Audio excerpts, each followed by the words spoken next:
Ça suffit que l'institution, via son ministre, dise que tout est fait pour soutenir les enseignants et que nous ne serions plus dans le pas de vague.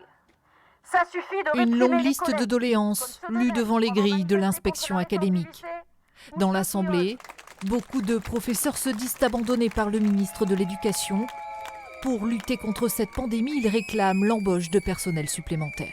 Que ce soit des personnels éducatifs, des personnels, mais également des personnels techniques. C'est eux qui sont en première ligne dans le nettoyage, dans les services de restauration. Il est évident que sans eux, rien ne fonctionne. Les dernières mesures prises par le ministère pour limiter la présence des lycéens en classe ne semblent pas suffire à apaiser les craintes. Les grévistes demandent les mêmes conditions pour les collégiens. On a des élèves parfois dans certains établissements qui sont 700, 800 dans le département. Je pense à Montaigne par exemple, à Périgueux ou le collège de Sarlat. Donc les conditions sont proches de celles du lycée. Donc là, dans ces cas-là, les conditions ne peuvent pas être correctes au vu du protocole sanitaire proposé par le ministre.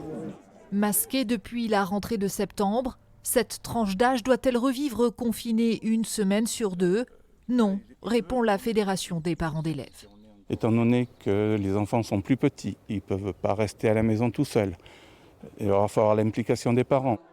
Survenue lors du premier confinement, la question d'accès aux cours et d'inégalité des chances se poserait également de nouveau. La problématique est désormais sur le bureau de Jean-Michel Blanquer. La faible mobilisation, 20% de grévistes en moyenne au niveau national, pourrait peser dans la balance.